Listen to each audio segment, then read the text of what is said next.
पापा मेरी शादी के लिए लड़के की तलाश करने लगे थे, तो कुछ रिश्तेदारों ने मेरी शादी के लिए एक रिश्ता बताया। तो मेरे पापा ने उस लड़के और उसके परिवार की कोई खोज खबर नहीं की, बस तुरंत रिश्ता तय कर दिया और कुछ समय बाद मेरी शादी भी करा दी गई। शादी के बाद मैं डोली में बैठकर ससुराल पहुंच गई। वहां मेरा कोई खास धूमधाम से स्वागत नहीं किया गया। मुझे थोड़ा सा अजीब लगा। तभी मैंने अपने कदम जैसे ही ससुराल में रखी, मेरे जीवन में दुखों का पहाड़ टूट पड़ा। मेरे पति ने घर में कदम रखते ही गठबंधन के जोड़ों को जोर से फेंकते हुए दूसरे कमरे में चले गए। मैं घबरा गई और चुपचाप कोने में बैठ गई। मेरी बारात तो दोपहर को ही ससुराल पहुंच गई थी। अब तो शाम के 8 भी बज चुके थे। फिर भी मुझे किसी ने पानी तक नहीं पूछा, ना ही कोई मेरे पास आकर बैठा। मैं घबराई सी चुपचाप कमरे के बाहर देखती रही। रिश्तेदारों की विदाई हो रही थी। कई रिश्तेदार अभी रुक गए थे तो कुछ रवाना हो रहे थे। जब फोटोग्राफर आया तो उसने कहा, मुझे दुल्हन के कुछ फोटोग्राफ निकालने हैं, आप दुल्हन को तैयार कर दीजिए। तब मेरी बड़ी ननद आई और मुझे तैयार होने के लिए बोल गई। तभी मेरी सास मेरे कमरे में आई और अपनी बेटी को कहने लगी, इस बड़े बाप की बेटी से कह दे, इसका मेरे घर में कोई काम नहीं, क्योंकि इसके पिता ने हमें लाखों रुपए दहेज में नहीं दिए। इसे मेरे घर में रहना है तो अपने अमीर बाप से लाखों रुपए ला कर देगी। उन रुपए से हम अपने छोटे बेटे के लिए मेडिकल स्टोर खुलवा देंगे। मैं मन ही मन बहुत डर गई थी। सोच रही थी, ये सब क्या हो रहा है मेरे साथ। एक तरफ मेरा पति अनुज अभी तक मेरे पास नहीं आया, मगर मैं करती भी तो क्या। चुपचाप तैयार होकर बैठ गई। फोटोग्राफर ने कुछ फोटो निकाले। अब उस फोटोग्राफर ने अनुज को भी बुला लिया था। अनुज आना नहीं चाहते थे, फिर भी अनमने मन से बैठकर 1-2 फोटो निकालवाई और फिर उठकर वापस अपने रिश्तेदारों की महफिल में जा बैठा। रात काफ़ी होने की वजह से मेरी ननद ने अनुज के कमरे में मुझे ले लाई। मैं सोची पति से बात कर सब ठीक कर दूंगी। इसी उम्मीद में सुहाग रात के दिन अपने पति का कमरे में इंतज़ार कर रही थी। कुछ समय बाद मेरे पति ने कमरे में आए और आकर अनुज चुपचाप बेड पर लेट गया। मुझसे कुछ नहीं बोले, मैं सब कुछ देख रही थी। तो कुछ देर बाद अनुज ने कड़कते हुए मुझसे कहा, अब ये तेरा नाटक ख़त्म करो और लाइट बंद कर दो, जाकर मुझे सोना है। मैं उठी और लाइट बंद करके आई। मेरी ननद तो पूरी तरह से उठ गई थी। ऐसे ही मैं लेटी रही। सुबह के 5 बज गए थे। मैंने देखा घर के लोगों की आवाज़ें आनी शुरू हो गई थी। मैंने सोचा अब मैं और लेटी रही तो ससुराल वाले ना जाने क्या सोचेंगे मेरे बारे में, इसलिए तुरंत उठ गई और नहा धोकर तैयार हो गई। जब तक अनुज भी उठ गया था, आस पड़ोस की महिलाएं मुझे देखने आई थी। सबने बहू को देखा और कहने लगी, बहू तो बहुत सुंदर है। सब मेरे पति को बधाई देने लगे, अरे बेटा तुम बहू तो बहुत ही सुंदर लाए हो। शाम के समय पड़ोस में ही अनुज के एक दोस्त की शादी थी, वहाँ से निमंत्रण आया था।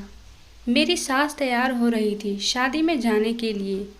तब पड़ोस की महिलाएं कहने लगी, बहन जी आज तो अनुज और बहू को भी शादी का नया जोड़ा है, इनको भेजना ज़्यादा अच्छा रहेगा।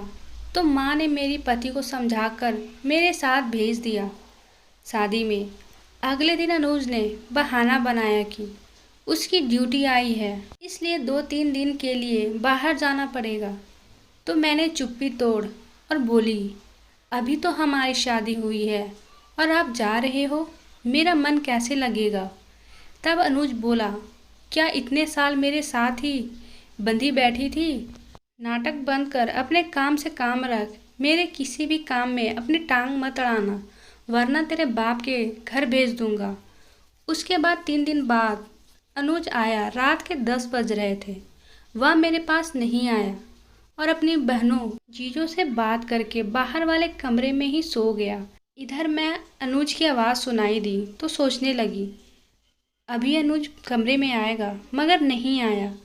अगले दिन सुबह मेरे मायके से फ़ोन आया कि उनके लेने भाइयाँ आज जा रहे हैं। मेरे मन में खुशी हुई, चलो अब बिहार जाऊंगी, तब अनुज से मुलाकात कर लूँगी।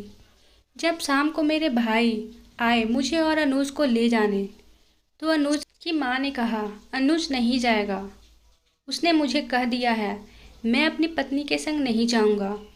तो मेरे भाइयों ने अनुज से बात करी कि शादी के बाद दूल्हा और दुल्हन को संग जोड़े से ही जाना होता है, ऐसे मैं अकेली अपनी बहन को कैसे ले जाऊं? घर में सबकी डांट पड़ेगी। बहुत समझाने पर अनुज तैयार हुआ जाने को, मगर मेरे सास ससुर को अच्छा नहीं लगा मेरे पति का जाना। जब वे चलने लगे तो अनुज की माँ मेरे भाइयों से बोली, देखो बेटा, तुम बहन को ले जाने आए हो तो 15-20 दिन अपने घर रखना, जल्दी ही मत भेजना। पर अनुज को कहा तो कल ही वापस आ जाना। जब मैं और अनुज भाइयों के संग घर पहुंचे तब मेरे परिवार के सब लोगों ने बहुत खुशी से अनुज का स्वागत किया। खूब खातिरदारी हुई। अगले दिन अनुज तैयार हो गया अपने घर वापस जाने के लिए। मेरे पापा और परिवार वाले ने उसे रोकना चाहा, मगर नहीं रुका। इसी तरह मेरे मायके में 15 से 20 दिन होने मुझे ससुराल जाना पड़ा। यहीं से शुरू हुई मेरी दुख भरी जीवन की शुरुआत। अनुज अपनी मर्जी से घर आता, उसे कोई मतलब नहीं। मैं भूखी बैठी इंतज़ार करती रहती। घर के सब लोग खाना खाकर सोने चले जाते। अनुज जब घर आता तो मैं गर्म खाना बनाकर उसे खिलाती, फिर खुद खाती। रसोई का काम खत्म करके कमरे में जाती, तब तक अनुज नींद में सो जाते। इधर मेरी सास रोज ताने देती कि मैं माँ नहीं बन पाई अभी तक। वो बोलती खुशखबरी नहीं सुना रही, तेरे में कोई कमी है। मैं तो डॉक्टर के पास ले चलती हूँ। नए नए बहाने ढूंढकर मुझे ताने मारना, लड़ाई झगड़ा करना मेरी सास का रोज का काम था। एक दिन मेरी सास ने मुझे एक सफ़ेद गोली देकर कहा, यह गोली तुम्हारे औलाद के सुख पाने में तुम्हारी मदद करेगी। तो मैं खुशी से वो गोली खा लेती। खाते ही मेरा जिस्म टूट जाता और मेरी हथेली पर गंदगी लग जाती। ना जाने वह कैसी दवा थी। एक दिन तो हद हो गई। अनुज किसी लड़की के साथ घर आया और कमरे में चले गए। अनुज को उस लड़की के साथ देख मैंने सोचा शायद ऑफिस में साथ काम करती हो, तो मैंने भी उसकी खातिरदारी में कोई कमी नहीं छोड़ी। लेकिन मेरे मन में कई सवाल उमड़ रही थी। मैंने रात में अनुज से पूछा वह लड़की कौन थी, तो अनुज ने कुछ नहीं बताया और सो गया। अगली सुबह मेरे जीवन में कुछ खास अच्छा नहीं होने वाला था। अनुज बिना बताए घर से निकले और 2-4 दिन बाद वापस आए तो साथ में वही लड़की थी जो पहले से भी ससुराल में आ चुकी थी। उन दोनों को एक साथ देख मेरे पैरों तले ज़मीन निकल गई, क्योंकि वह लड़की लाल जोड़े में सजी धजी मेरे सामने खड़ी थी। मैं कुछ न समझ पा रही थी कि मेरे साथ हो क्या रहा है। मैं चुपचाप एक कोने से दोनों को देख रही थी। तभी मेरी सास एक थाली लेकर उसके स्वागत के लिए दरवाजे पर खड़ी हो गई और आरती कर दोनों को अंदर ले गई। दोनों कमरे में चले गए। अब मुझे समझ आने लगा था कि क्यों अनुज मुझसे दूर भागता है, क्यों सब मिलकर मेरे माँ नहीं बनने पर झूठा आरोप लगाते हैं।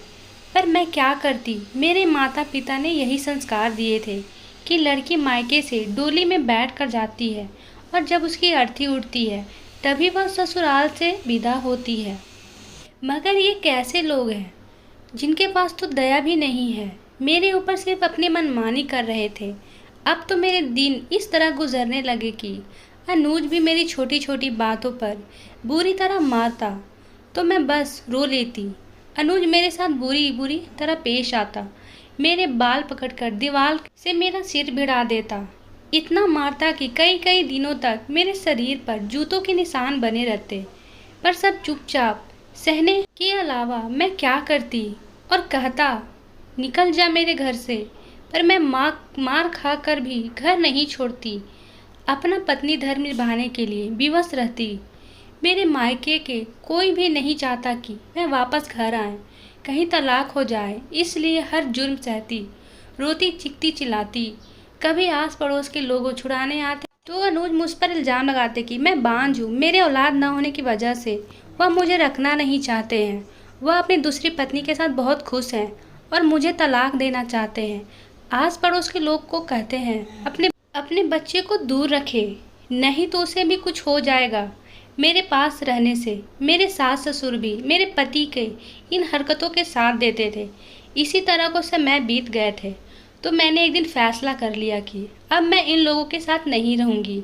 मैंने अपने भाइयों को बोला वह मेरे लिए रहने का इंतज़ाम कर दे, मैं खुद अपने गुनहगारों को सज़ा दिलवा कर रहूँगी, तभी मुझे चैन आएगा।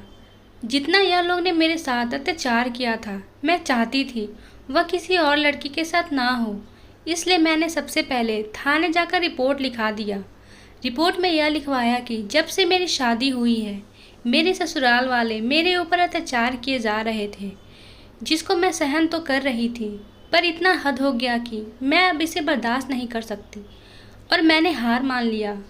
ऐसे अत्याचारी लोगों के साथ रहने से अच्छा है मैं अकेले अपना जीवन खुशी से व्यतीत करूं।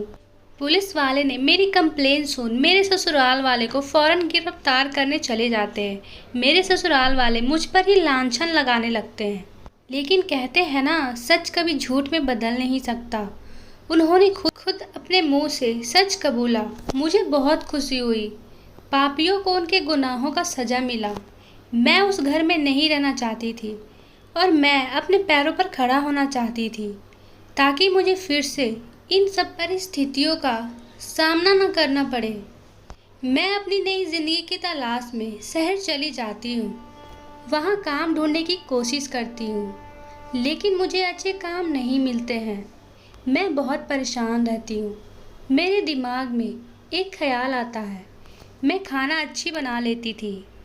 लोग मेरी खाने की तारीफ बहुत किया करते थे। मैंने सोचा क्यों ना मैं टिफ़िन का बिजनेस स्टार्ट करूँ, जिससे लोगों को घर का खाना तो मिलेगा ही और मुझे भी अपने मेहनत की कमाई मिल जाएगी। मैंने बिजनेस को स्टार्ट करने का ठान लिया, लेकिन अकेली औरत को इतना आसान तरीके से तरक्की कहाँ से मिल पाता। लोगों ने मुझे ताना मारना शुरू कर दिया। लोग बोलते अपने पति को छोड़कर भागी औरत है। मैं कैसे इन लोगों का सामना करती, क्या जवाब देती। इन लोगों ने मेरा जीना मुश्किल कर दिया, पर मैंने हार नहीं माना और मैं अपनी ज़िंदगी की तरफ बढ़ती रही। बहुत सारी मेहनतों के बाद मैं आगे बढ़ पाई। मेरे भाई ने मेरा पूरा साथ दिया। मेरा बिजनेस अच्छा खासा चलने लगा। मैं अच्छे खासे पैसे कमाने लगी और मेरी ज़िंदगी में फिर से खुशियाँ वापस लौट आया। बस इतना ही। आपको ये कहानी कैसी लगी कमेंट में ज़रूर बताएं, ताकि मैं ऐसे ही प्रेरणादायक कहानियाँ आपके लिए लाती रहूं। धन्यवाद।